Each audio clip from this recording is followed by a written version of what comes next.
누가복음 2장에 요셉과 마리아가 그 호적 등록을 하러 고향으로 올라갑니다. 이때는 그 호적을 등록하기 위해서는 그 고향으로 가서 해야 됐습니다. 그래서 유대 그 고향으로 요셉이 가고 있었는데, 그때 그 해산 날이 가까워 와서 그 베들레헴에서 그 아기 예수가 탄생하게 됩니다.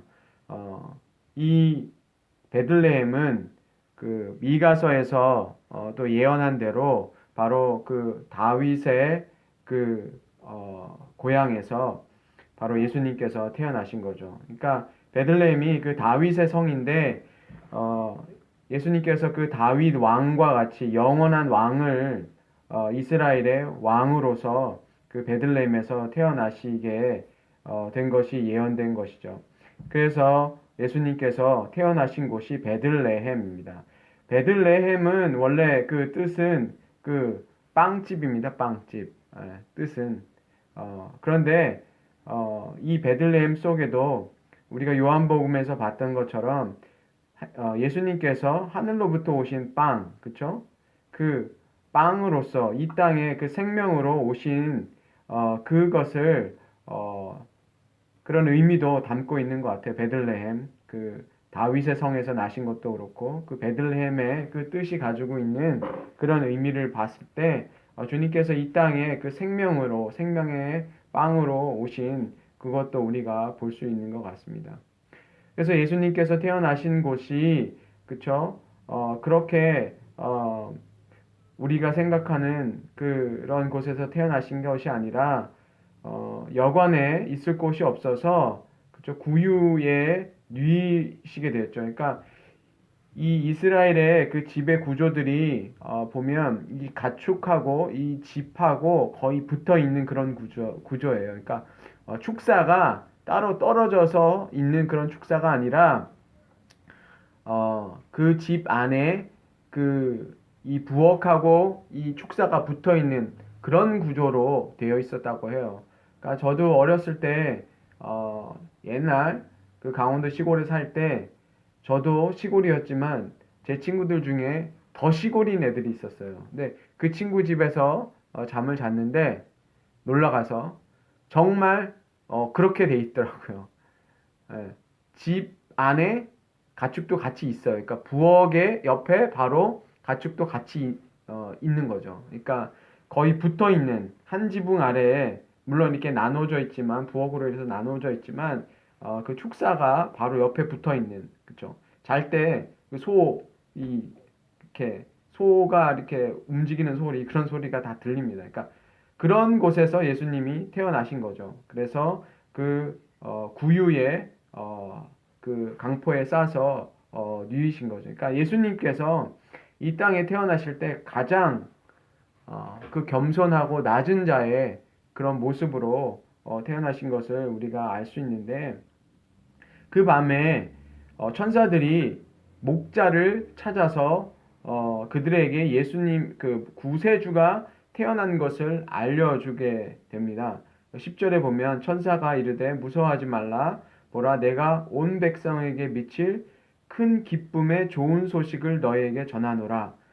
이렇게 얘기합니다. 그러니까 이 목자들이 밤에 양을 밖에서 지키고 있잖아요. 그러니까 이 밤 시간이 그렇게 우리가 얘기하는 것처럼 뭐 이렇게 이 따뜻하고 그런 게 아니라 이 근동 지방에는 이 밤에는 이게 일교차가 심해서 참 춥죠.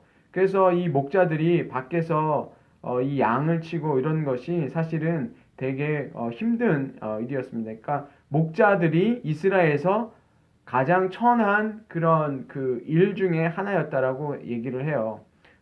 사람들이 얘기하기를 목자가 그렇게, 물론 예수님께서 목자로 자신을 비유하셨지만 이 목자들의 일이 천한 직업 중에 하나였다고 얘기합니다.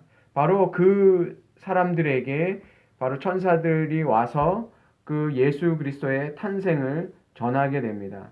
그래서 이 천사들이 뭐라고 얘기하냐면 온 백성에게 미칠 큰 기쁨의 소식을 너희에게 전하노라 이렇게 얘기하죠. 그러니까 그 천사들이 이 목자들을 택한 것이 뭐냐면 그 목자들로 하여금 이 기쁜 소식을 사실은 전하도록 하기 위해서라는 것을 알 수 있어요. 바로 목자들을 그 전도하는, 여기서 전한다는 말이 우리가 얘기하는 복음을 전한다는 말하고 똑같은 말이에요. 그러니까 이 목자들을 통해서 그 기쁜 소식을 전하게 하신 것을 알 수가 있었어요. 그래서 그들에게 그 예수님의 그 11절에 이렇게 나오죠. 다윗의 동네에 너희를 위하여 구주가 나셨으니 곧 그리스도 주시니라. 그 이스라엘 백성들이 기다리던 그 구주가 바로 태어났다는 것을 이 목자들에게, 가장 그 힘들고 천한 직업 중에 하나인 이 목자들에게 와서 전했다는 것입니다.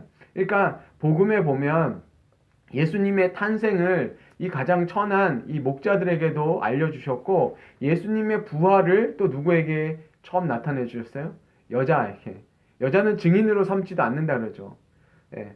어떤 학자들은 이 목자들을 그렇게 좋은 그 천한 직분으로 생각하고, 그리고 이 사람들도 역시 이 법정에서 증인으로 잘 안 세우는 사람들이라고 해요. 그런데 이 복음에 보면 의도적으로 주님께서 이 천한 사람들에게, 가장 낮은 사람들에게 그 복음을 전하시는 것을 볼 수 있어요. 처음에 태어나실 때도 이 목자들에게, 그쵸, 나타내 주시고, 그리고 부활하신 다음에, 그쵸, 증인으로도 삼지도 않는다는 그 여자에게 그 부활의 주님이 나타나신 것을 볼 수 있어요. 그것은 주님께서 그만큼 이 복음이 가장 낮은 자들을 위한, 물론 가장 낮은 자들을 위한 복음은 아니죠. 모든 이들을 위한 복음이지만 주님께서 낮고 천한 자들도 주님께서는 잊어버리지 않고 그들에게 그 주님의 복음을 나타내 주셨다라는 것이 이 성경에 일관적으로 나타내 주시는 것이죠. 그러니까 복음에는 차별이 없죠. 이방인이나 유대인이나 차별이 없고, 남자와 여자의 차별이 없고, 높은 자와 낮은 자의 차별이 없으신 거죠. 그러니까 주님이 이 땅에 오셨을 때 그 모든 이들에게 당신 자신을 다 드러내 주셨다는 것을 알 수 있습니다. 그래서 주님께서 그들에게 구주라고 했어요. 그들을 구원할 자라고 얘기하겠죠. 그러니까 이 목자들이 구주가 오셨다라는 것은 그들이 구원받아야 될 자들이라는 얘기가 되잖아요. 그러니까 너희들을 구원할 자들, 그들이 기다리던 바로 그 구원자가 나셨다라는 얘기를 해주고, 그렇죠? 그 구주를 찾는 방법에 대해서 얘기했죠. 그 강보에 쌓여서 구유에 놓여 있는 아기, 그렇죠? 그 당시에 아마 태어난 아이들, 베들레헴에, 그렇죠? 그 시간에 태어난 아이들, 그쯤에 태어난 아기들이 있을 텐데, 그 사인이 뭐냐면 그 아이가 강보에 쌓여서 그 구유에 누워 있어야 되는 거죠. 그래서 그 천사들이 14절에 하나님께 영광이요 땅에서는 하나님이 기뻐하시는 사람들 중에 평화로다 라고 말씀하셨는데, 그렇죠? 하나님의 영광, 우리가 요한복음에서 공부했을 때처럼 하나님의 영광이라는 거는 바로 하나님 자신을 나타내실 때 그 영광이라 그랬잖아요. 하나님이 드러난 것. 바로 예수 그리스도가 이 땅에 이 아기로서, 우리와 같은 인간으로서 태어나시고, 그렇게 태어나신 것은 뭐예요? 당신께서 구원하실 우리와 같이 되셔서 우리의 그 죄를 짊어지시기 위해서 인간이 되셨다라고 얘기했잖아요. 그렇기 때문에 바로 하나님께서 그 삼위일체 하나님, 바로 예수 그리스도께서 우리 인간과 같이 되심은 당신 자신을 낮추심이고, 그리고 그 겸손하신 것은 바로 그 하나님이 하실 것을 드러내기 위한 것이기 때문에 하늘에는 영광이라고 얘기하고, 땅에서는 하나님이 기뻐하시는 사람들 중에 평화로다. 그렇죠? 이 목자들이 이 찬양 소리를 들었다고 성경은 기록하고 있잖아요. 그러면 이 목자들이 이런 생각을 했었겠죠. 하나님이 기뻐하시는 사람들 중에 평화로다. 이 소식을 전했을 때 이 목자들을 하나님께서, 그쵸? 쓸데없이 목자들이 밤에 그래도 잠 안 자고 깨어 있으니까 불렀을까요? 그것이 아니라 정말 어떻게 보면 소망 없고 가장 천한 직업 중에 한 부류인 이 사람들에게 찾아오신 것은 이 사람들을 기뻐하시기 때문에, 이들을 하나님께서 잊어버리지 않으시고 이들을 기뻐하시기 때문에 찾아오신 거죠.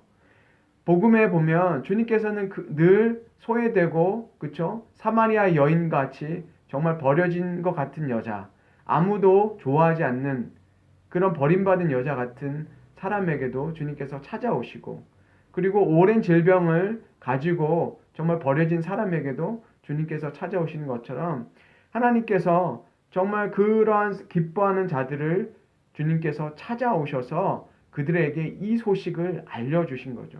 그러니까 이 목자들은 이 소식을 들었다는 것은 하나님으로부터는 그 자체가 참 기쁨의 소식이죠. 하나님께서 기뻐하시는 자들에게 바로 그 구주의 탄생을 알려주셨고, 그래서 그 구주를 볼 수 있게 해주시는, 그쵸? 예수 그리스도가 바로 하나님의 영광이지 않습니까? 그 영광을 볼 수 있게끔 이 목자들에게 찾아오셨다는 거죠. 그러니까 이 말씀 속에는 이 목자들을 사랑하시고 기뻐하신다는 것을 그들이 알고, 그래서 이 천사들의 말을 듣고 목자들이 바로 베들레헴으로 갑니다. 우리가 이제 성경에서는 간략하게 묘사를 하고 있지만 이 목자들은 이 천사들이 알려준 것대로 하기 위해서는 가서 어떻게 해야 됩니까? 찾아야 돼요. 그렇죠? 아기가 태어난 곳을 찾아야 된다고요. 누구처럼 우리가 지금 누리는 것처럼 그렇게 쉽게 찾을 수 있는 게 아니라 베들레헴이라는 동네를 가서 찾아야 되는 거죠. 계속해서 찾아서 결국은 그 아기 예수를 찾게 됩니다. 그리고 그들이 18절에 보면 자기들이 들은 것을 거기에 있던 사람들에게 얘기했다 그래요. 그렇죠? 이들이 가서 바로 그 천사들에게 들었던 얘기, 이분이 바로 구주입니다. 이 우리를 구원하실 구원자이시고, 그렇죠? 이 온 세상에 기쁨을 주실 바로 구원자이시라는 것을 천사들에게 들은 것을 가서 어떻게 하는 겁니까? 전도하는 거죠. 바로 그래서 18절에 그들이 가서 그 말씀을 전하고 마리아도 그 말을 듣고 마음에 새겼다라고 얘기합니다. 그리고 나서 20절에 보면 이 목자들이 자기들이 들었던 대로 바로 이루어진 것을 보고 하나님께 영광을 돌리고 찬송하며 돌아가니라, 이렇게 얘기하고 있습니다. 우리가 아까 14절에서 봤던 그 하나님께 영광이라고 했는데, 다시 여기에서도 그 사람들에게 이 목자들이 그 소식을 들은 대로 보고 아기 예수를 보고 정말 하나님께 영광 돌리는 그 장면이 나옵니다. 바로 이런 것처럼 이 목자들은 정말 그 이스라엘에서 가장 그 천한 일 중에 하나를 하고 있으면서, 그렇죠? 이스라엘의 가장 중요한 게 뭡니까? 그 제사가 있잖아요. 그 제사를 위해서 이들이 양을 치고, 물론 그 양을 먹기도 하고 하지만 그 이스라엘의, 그쵸? 그 제사를 위해서 쓰일 그 양을 또 키우는 사람들이 바로 이 목자들의 그 역할인데, 바로 예수님께서 태어나실 때 그 미가서에서 바로 이스라엘의 그 목자로 태어나실 분이 바로 예수님이었고, 그래서 아마 그 천사들이 그 이 목자들을 또 택하여서 그들에게 예수님의 탄생을 알리고 그들을 찾아왔는지도 모릅니다. 그래서 이들이 정말 그 이스라엘에 필요한 그 양을 치는 사람들로서, 그렇죠? 이스라엘이 죄 용서받기 위해서 그 드려지는 양을 기름으로 인해서 그들이 살아가지만, 바로 그 목자들에게 주님께서 나타나 주셔서 그들에게 구원자이심을 나타내 주신 것을 우리가 볼 수 있습니다. 오늘 말씀을 통해서 정말 우리가 정말 주님께서 우리를 택하여 주셔서 이 예수 그리스도의 그 탄생, 그렇죠? 정말 아기로 오신 그 예수 그리스도를 보면서 목자들이 무슨 생각을 했을까 생각해 봅니다. 이 아이를 통해서 무엇을 우리가 기대할 수 있을까? 그러나 우리가 마태복음에서 보는 것처럼 동방 박사가 그 먼 곳에서 그 별을 따라서 예수님을 찾아서 경배하러 오는 거죠. 그렇죠?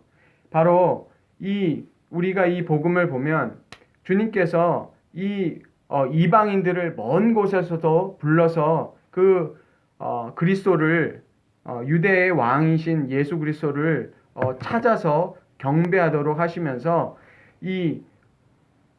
주님께서 택하신 자들이 다 돌아오게끔 하시는 것을 볼 수 있어요. 그래서 예수님이 태어나신 것은 바로 하나님이 택하신 이 땅에 구원할 자들, 남은 자들이라고 그러거든요. 그 사람들을 다 돌아오게끔 하시기 위해서 그 주님을 보내셨다라는 것이거든요. 그 약속이 바로 우리에게 이루어진 것을 볼 수 있습니다. 우리가 이 이스라엘이 정말 그 나라를 다 뺏기고 그쵸 포로로 다 잡혀갔을 때 바로 하나님께서 주신 약속이 뭐였냐면 바로 너희 가운데 목자가 태어날 것이고 그 목자가 태어남으로 인해서 그 증거가 뭐냐면 잃어버린 자들이 다 돌아오게 될 것이다 라고 얘기하셨거든요. 바로 그것이 이루어진 게 바로 예수 그리스도의 탄생을 통해서 바로 잃어버린 자들이 다 돌아온다는 것이죠. 그거는 단지 유대의 그 포로된 자들이 돌아오는 그것만을 의미하는 게 아니라 하나님 나라에서 잃어버린 백성들, 유대인들뿐만 아니라 모든 이방인들까지 바로 그 구원으로 들어온다는 그 소식이 바로 예수님의 그 탄생이 바로 그것을 나타내는 것이라고 얘기하고 있습니다. 바로 우리가 이 말씀을 통해서 정말 기뻐할 수 있는 이유는 우리가 바로 잃어버린 자였고 주님께서는 그 잃어버린 우리를 주님께서 찾아오셔서 우리가 바로 이 기쁨의 소식을 듣게 되었다라는 것이죠. 이 목자들이 정말 그 예수 그리스도를 보고 하나님께 영광을 돌리며 찬송할 수 있었던 것은 바로 자신들이 잃어버린 존재가 아니라 하나님께서 기억하신 존재고 하나님께서 그들을 기뻐하신다는 거죠. 기뻐하시기 때문에 우리를 어떻게 하는 것입니까? 바로 그 구원의 소식을 우리에게 나타내 주셨다는 거죠. 우리가 기쁨이 돼서 주님이 우리를 찾아주신 것이 아니라 주님이 반대잖아요. 주님이 우리를 기뻐하셔서 어떻게 하는 겁니까? 우리에게 그 구세주를 나타내 주신 것이죠. 그래야 우리가 그 기쁨으로 인해서 이 목자들과 같이 자기들이 보고 들은 대로 어떻게 합니까? 전도를 하는 거겠죠. 그래서 우리가 이제 성탄절을 맞이하게 되는데 정말 우리에게 기쁨이 되어야 우리가 기쁨을 나눌 수 있는 것이라고 저는 생각이 됩니다. 지금 코로나로 인해서 정말 성탄 카드 보내는 것도 부담스러워 하는 것 같아요. 예년보다 이 성탄의 그 메시지들이 저도 보내면 저는 의뢰의 또 성탄이니까 이렇게 보내고 하는데 이 반응들이 별로 없어요. 그러니까 제 마음에 이런 생각이 들어요. 다들 너무 힘들어서 성탄의 메시지도 서로 나누는 게 부담이 되나 보다. 그런 생각이 들었습니다. 그러나 우리가 이런 상황이 오히려 정말 예수 그리스도가 우리에게 찾아오신, 그쵸? 우리가 어떤 하나님께 기쁨을 드릴 수 있는 그런 존재이기 때문에 하나님께서 우리에게 찾아오신 것이 아니라 하나님이 우리를 어떻게 하는 것이죠? 택하시고 기뻐하시기 때문에 우리에게 찾아오신 것. 그쵸? 그리고 우리가 그 주님을 만났을 때 이 목자들의 기쁨과 같이 우리가 기뻐하며 하나님께 영광을 드릴 수 있는 그런 성탄이 되기를 주님의 이름으로 축원합니다.